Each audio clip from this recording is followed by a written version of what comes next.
ఒకప్పుడు చూసుకున్నట్లయితే గనక ఎవరైనా ఉగ్రవాద సంస్థలు మమ్మల్ని టార్గెట్ చేశారనో, లేతే ఉగ్రవాద సంస్థలు మాపై దాడి చేస్తున్నాయి, మమ్మల్ని చంపేస్తున్నారనో భయపడుతూ ఉండేవారు. ఇప్పుడు పరిస్థితి మారింది.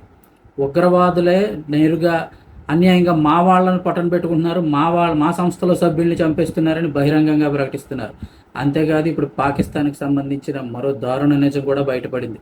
అసలు ఏం జరిగింది వివరాలు తెలుసుకుందాము. వీడియో తప్పకుండా ఒక లైక్ చేయండి.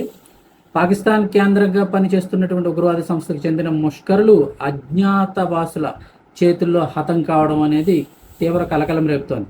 తమ సంస్థకు చెందిన 30 మందికి పైగా సభ్యులు అపరిచిత వ్యక్తుల చేతుల్లో చనిపోయారని తాజాగా లష్కరే తోయబాతో సంబంధం ఉన్నటువంటి ఒక సీనియర్ ఉగ్రవాది రిజ్వాన్ హనీఫ్గా చేసినటువంటి వ్యాఖ్యలు తీవ్ర కలకలం రేపుతున్నాయి.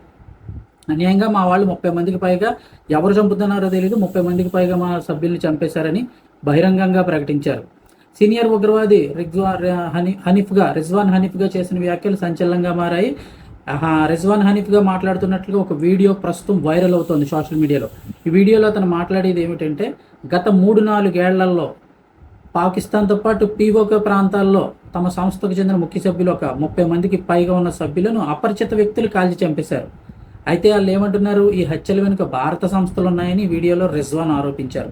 పెషావర్, కరాచీ, రావల్పిండి, రావల్కోట, ముజాఫర్ వంటి ప్రాంతాల్లో ఈ హత్యలు జరిగాయని, గత కొంతకాలంగా తమ సంస్థ కార్యకర్తలను టార్గెట్ చేసుకుని వరుస హత్యలు జరుగుతున్నాయని ఆరోపించారు. సాధారణంగా దురంధర్ చూసిన వాళ్ళకి ఇంకొంచెం క్లారిటీగా అర్థమవుతుంది.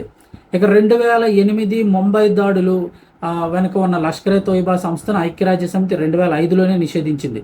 అయితే ఆ సంస్థకు చెందిన ఒక ఉన్నత స్థాయి ఉగ్రవాది తమ సభ్యుల హత్యలను ఇలా బహిరంగంగా అంగీకరించడం, మా సభ్యులనే చంపుతున్నారని బహిరంగంగా అంగీకరించడం ఇదే మొట్టమొదటిసారి అని చెప్తూ ఉన్నారు.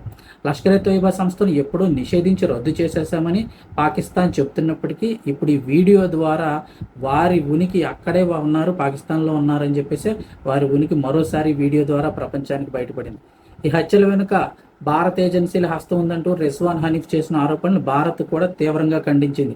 అంతేకాకుండా ఈ వీడియోలో రిజ్వాన్ హిందూ మతంపై అత్యంత అనుచితమైన వ్యాఖ్యలు, విద్వేషపూరితమైన వ్యాఖ్యలు చేసినట్లు తెలుస్తోంది.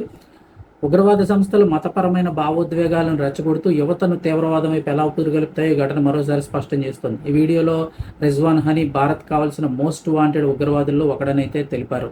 సో ఇది పరిస్థితి. ఒకప్పుడు వాళ్ళు టార్గెట్ చేసి చంపేస్తున్నారని భయపడే వాళ్ళు ఇప్పుడు మా వాళ్ళనే చంపేస్తున్నారు, ఎవరు చంపుతున్నారో తెలియదని బహిరంగంగా మీటింగులు పెట్టుకొని గోలు పెట్టే పరిస్థితికి అయితే వచ్చేసారు.